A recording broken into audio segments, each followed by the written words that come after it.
The dark green silk of the dress was the color of moss in a shaded forest, a world away from the baked red dust of the Nevada territory that now clung to its hem.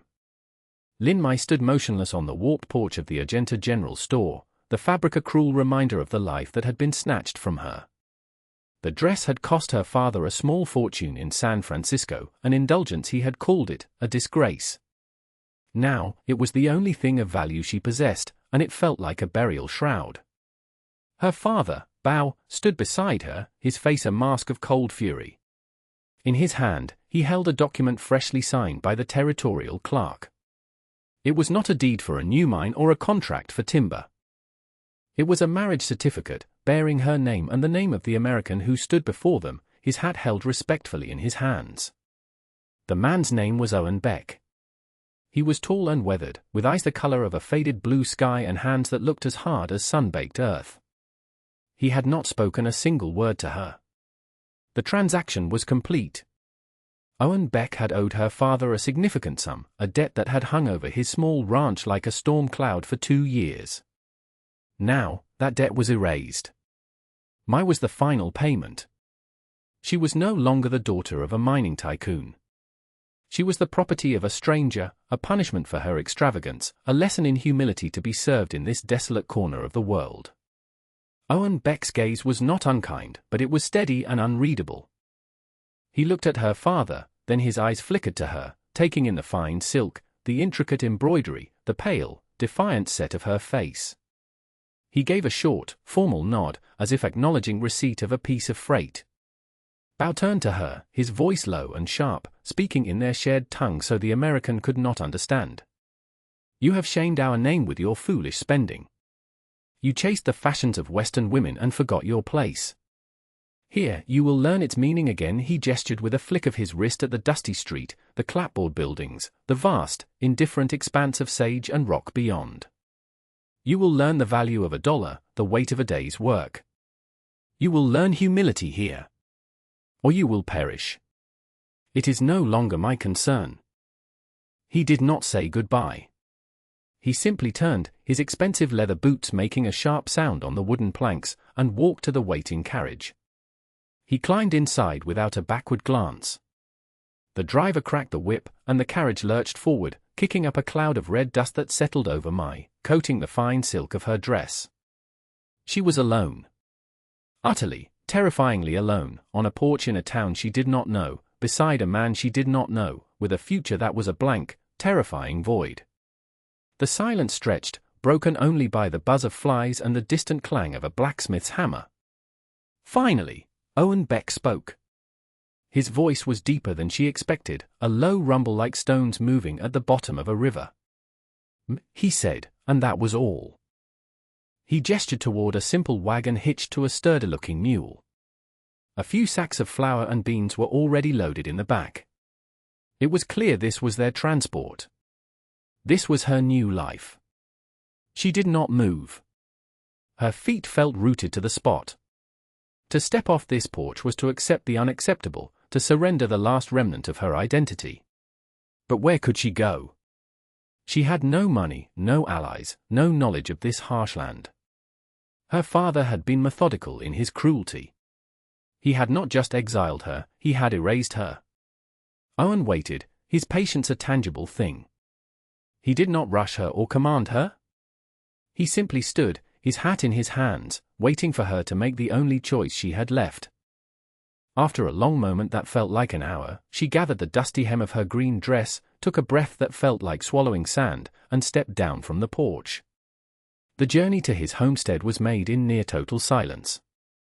The wagon creaked and jostled over the rutted track, and the sun beat down with a relentless, oppressive heat. Mai sat ramrod straight on the hard wooden bench, her hands clenched in her lap, focusing on a distant messer to keep from looking at the man beside her. He handled the mule with an easy, competent hand, his movements economical and sure. He seemed as much a part of the landscape as the sagebrush and the rocks, his skin tanned to the color of worn leather. She had been raised in a world of whispers and silk screens, of calculated words and intricate courtesies. This man's silence was different. It wasn't empty. It felt solid, rooted in the earth itself. It was unnerving. She was an object, a piece of property traded for a debt. What would he expect of her? The thought sent a cold dread through her, a fear more potent than the blistering heat. After an hour, he finally spoke again, his voice startling in the quiet. "My place is just over this rise," he said, pointing with his chin. "It's not much, but it's mine." The words hung in the air. "It's not much." That was an understatement. As they crested the rise, she saw it. A small, unpainted clapboard house stood starkly against the vast landscape. Beside it was a corral holding a few horses, a well with a simple wooden bucket, and a barn that looked to be in better repair than the house. The land rolled away in every direction, a sea of brown and pale green under a painfully blue sky. There were no other signs of life. This was not a home. It was a wound on the face of the earth. As they drew closer, a new problem became apparent. A long section of the fence that enclosed his modest pasture was down, the posts kicked over and the wire lying slack in the dust. A half-dozen cattle were missing from the small herd that remained. Owen pulled the wagon to a halt and swore, a single, sharp word under his breath. He was out of the wagon in an instant, his body moving with a sudden, coiled tension. He walked the broken fence line, his boots kicking up dust, his jaw tight. "Sterling," he muttered, more to himself than to her. He ran a hand through his hair, a gesture of pure frustration. He looked from the broken fence to the vast, empty land where his cattle had likely wandered. Then he looked at her, truly looked at her for the first time since the porch. His expression was not angry, but something closer to weary resignation. "I need to track them," he said. "They'll have strayed toward the North Spring." Onto his land he gestured for her to get down from the wagon. "The house is open. There's water in the bucket." He didn't wait for a reply. He strode to the corral, saddled one of the horses with practiced efficiency and rode out, leaving her standing alone in the yard of her new prison. The dust from his horse's hooves settled around her, a fine red powder on the green silk. He did not yet know that the fence was not the only thing his neighbor was trying to break. The next day, Owen announced they had to go back into town for supplies he had been unable to carry on the first trip. The ride to Argenta was as silent as the first, but the tension had changed. It was no longer just the awkwardness of strangers. It was the shared, unspoken knowledge of a threat.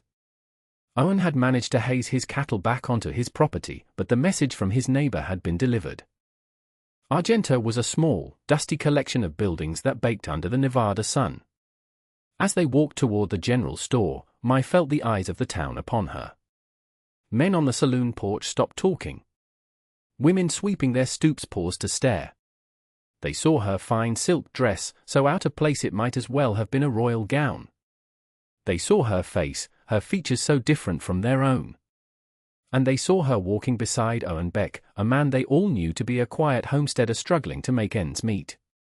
The whispers followed them like flies. Inside the store, the air was thick with the smell of coffee beans, leather, and dust. The storekeeper, a stout man with a suspicious squint, nodded curtly at Owen but let his gaze linger on Mai with undisguised curiosity. As Owen gave his list, salt, kerosene, a new length of wire, the door swung open, and a man stepped inside, bringing a wave of heat and the scent of whiskey with him. He was large and well-dressed for Argenta, with a silver watch chain gleaming against his waistcoat. His face was fleshy and smug. He tipped his hat, a gesture that was more mockery than respect. "Beck," he said, his voice smooth and oily. "I see Bow's final payment arrived safely." His eye swept over Mai, a slow, insulting appraisal. "A bit more delicate than the usual livestock you deal in." Mai felt a hot flush of shame creep up her neck. She stood taller, lifting her chin, refusing to let him see her fear. Owen finished his business with the storekeeper, his movements calm and deliberate. He didn't look at the other man. "Sterling," Owen said, his voice flat. He counted out the coins onto the counter. Marcus Sterling chuckled, a low, unpleasant sound. "Heard you had some trouble with your fence. Wind can be a powerful thing out here. Can knock a man right off his feet if he's not careful." It was a blatant threat, delivered with a smile. The storekeeper suddenly found something very interesting to count on a high shelf. Owen picked up his sack of supplies. He turned, and for the first time, he met Sterling's gaze. His faded blue eyes were as hard as granite. "I found my fences are stronger than they look, Sterling. And I'm steady on my feet." He turned and walked out, leaving Sterling with his smug smile frozen in place. Mai followed him, her heart pounding. She had expected shouting, perhaps violence. Instead, Owen had met the threat with a quiet dignity that was more powerful than any fist. He hadn't defended her honor with grand words, but he had stood his ground, and in doing so, had drawn a line in the sand. The conflict was no longer just about land and water. Sterling had made it about her. Back at the homestead, the work of repairing the fence began. Owen worked with a tireless rhythm, digging new post holes and stretching the wire taut. Mai watched from the porch of the small house, feeling useless.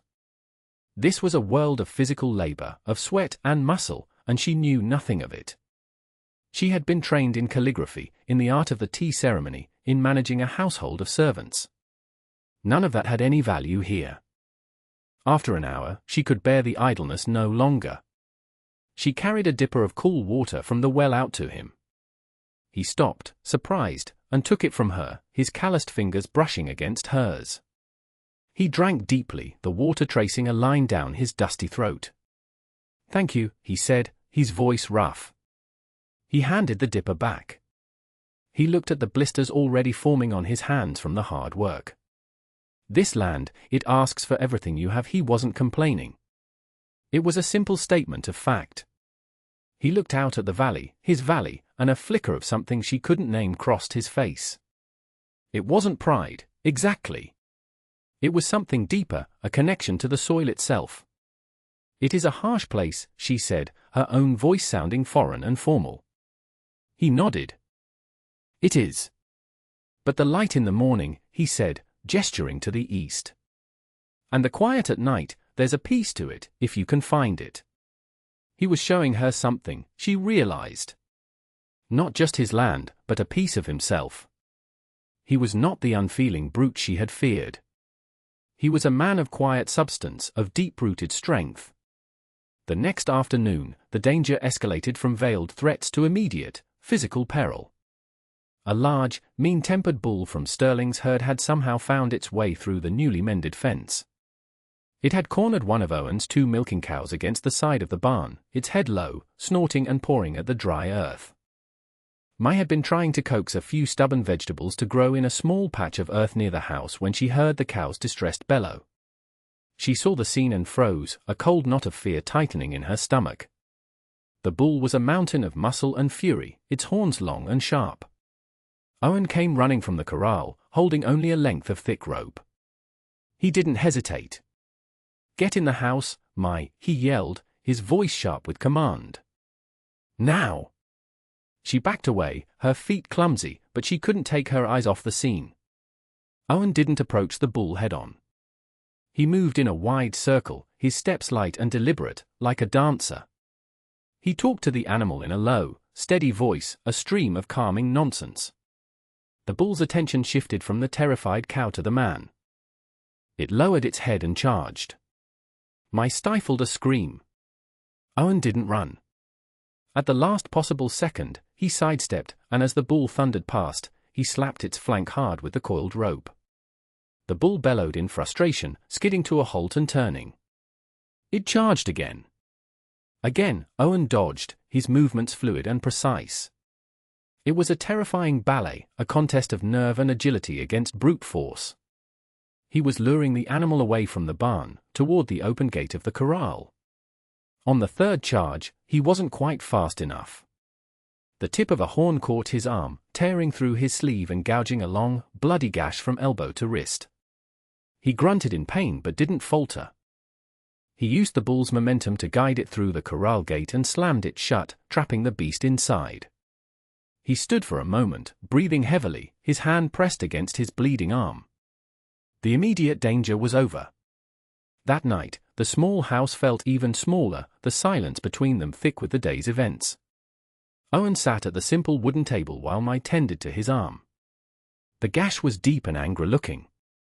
She had washed it as best she could with water from the well, but she knew, from stories she'd heard, how easily such wounds could fester in this land without proper medicine. She tore a long strip from the silk of her own petticoat, the fine fabric a stark contrast to his blooded, sun-browned skin. As she carefully wrapped the bandage, her fingers were steady. In this small act, she felt a flicker of purpose for the first time since her arrival. She was not helpless. He watched her, his expression unreadable in the dim lamplight. He had barely spoken since the incident, his pain a quiet, stoic thing. When she was finished, she tied the knot gently. He flexed his fingers, testing the bandage. "It will have to do," she said softly. He finally met her eyes. The faded blue was dark with a weariness that went deeper than the physical wound. "Thank you," he said. The words were quiet, but they held a weight that filled the small room. He looked down at his bandaged arm, then back at her. Sterling didn't cut that fence by accident. And that bull didn't just wander over. He paused, and the gravity in his voice made her go still. He's not just after the land anymore. Weeks turned into a month. A fragile routine settled over the homestead. Mai, surprisingly, found a rhythm in the work. She took over the small vegetable garden with a fierce determination, coaxing life from the stubborn soil. She learned the quirks of the wood-burning stove, the way to mend a shirt, the 100 small tasks that made up a life on the frontier. She and Owen still spoke little, but their silence had changed. It was no longer the silence of strangers, but the comfortable quiet of two people working toward a common goal, survival. One evening, a summer storm rolled in, the sky turning a bruised purple and the wind howling around the small house, rattling the window panes. The dust storm forced them inside early, trapping them together in the flickering lamplight. The air grew thick with unspoken things. Owen rose from the table and went to a small shelf above the hearth. He took down a worn leather pouch and brought it back to the table. He untied the drawstring and carefully tipped the contents into his palm. It wasn't money or a weapon. It was a single, small daguerreotype in a tarnished brass frame. He slid it across the table toward her. The image showed a woman with a kind, open face and eyes that crinkled at the corners as if she smiled often. She was not a great beauty, but there was a warmth to her that seemed to radiate from the silvered plate. "My wife," Owen said, his voice quiet. Her name was Sarah. She died 2 years ago. A fever the doctor couldn't name. He looked at the picture, not at Mai. He was speaking to the memory, to the ghost in the room. "The loan from your father, it wasn't for the land. The land was already mine. It was for the doctor. I brought him all the way from Carson City. Paid a fortune for him to come. It didn't do any good." He finally lifted his gaze to meet hers, and in his eyes, she saw a grief so profound it was like looking into a deep, dark well. "When your father made his offer with a debt for you, I saw the look on his face. And I saw the look on yours. He would have left you in the street in Argenta. With nothing." He took a slow, deep breath. "I didn't take you as payment, Miss Lynn. I took you because I owed Sarah a debt of kindness. She wouldn't have stood by and watched someone be thrown away. I'm just trying to pay it." The word struck Mai with the force of a physical blow. All her assumptions, all her fears about this man, crumbled into dust. He had not seen her as a transaction, a punishment, a piece of property. He had seen her as a person in peril and had offered the only sanctuary he could, however humble. His silence had not been indifference, it had been the quiet language of his own unresolved sorrow. A week later, the weekly freight wagon brought a letter.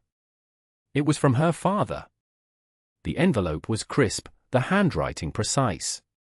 It was written in English, a clear sign it was a business document, not a personal correspondence. Inside, the letter was cold and brutally to the point.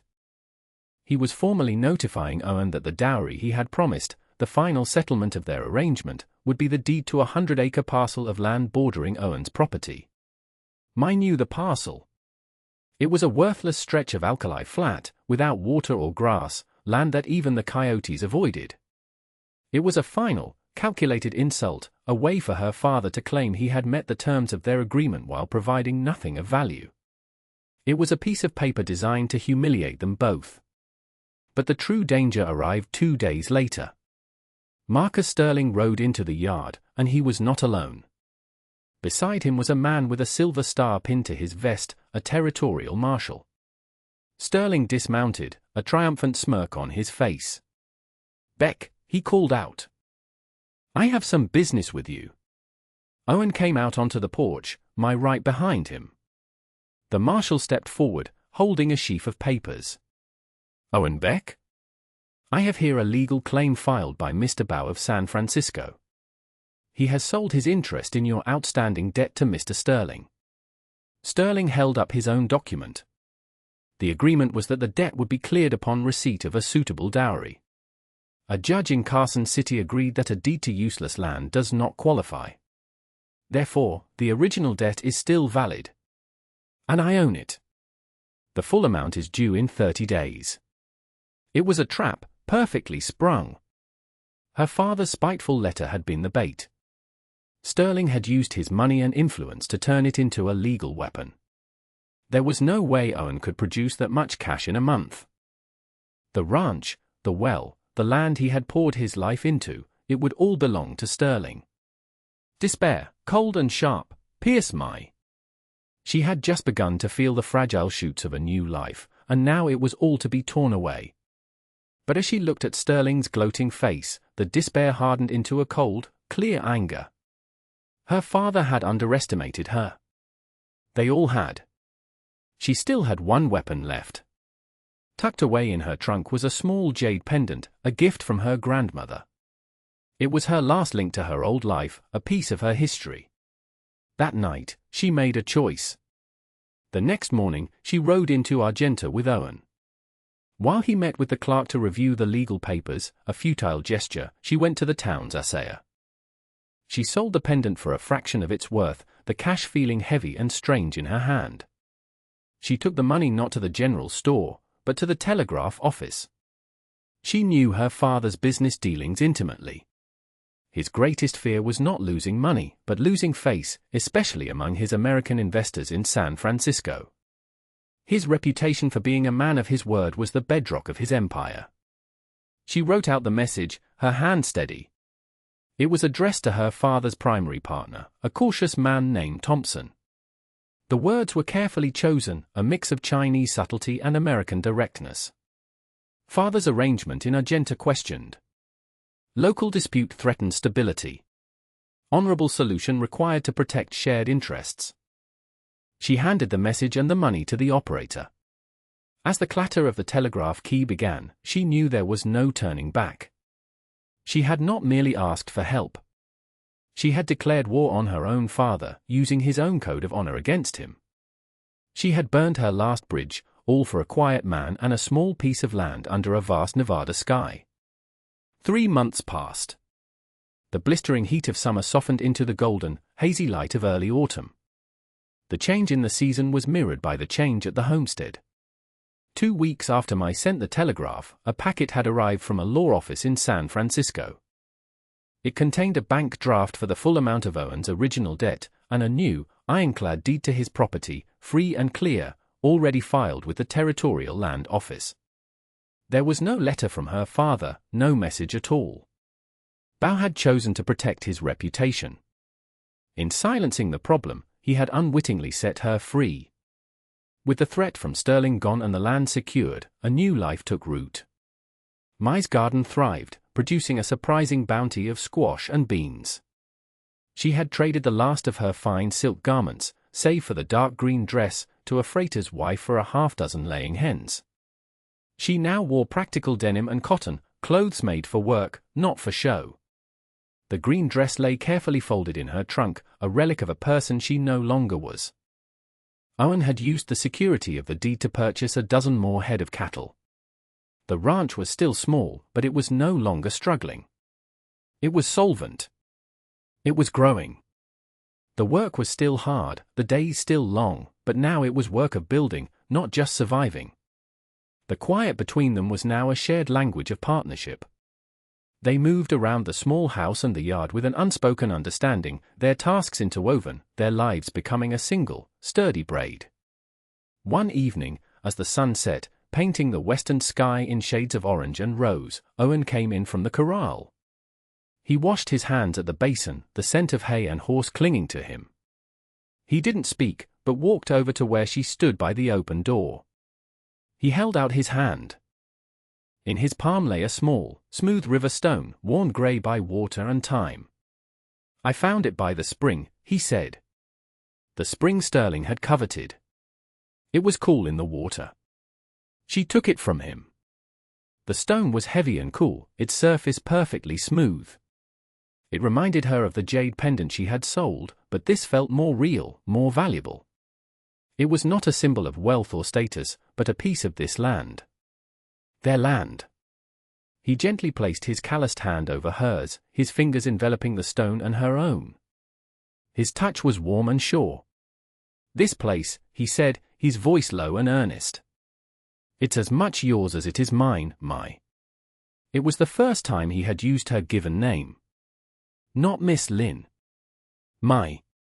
It sounded right. It sounded like home. She looked out at the valley, the long shadows stretching across the earth. Her father had sent her to this harsh, desolate place to be broken, to learn humility in the dust. But he had been wrong.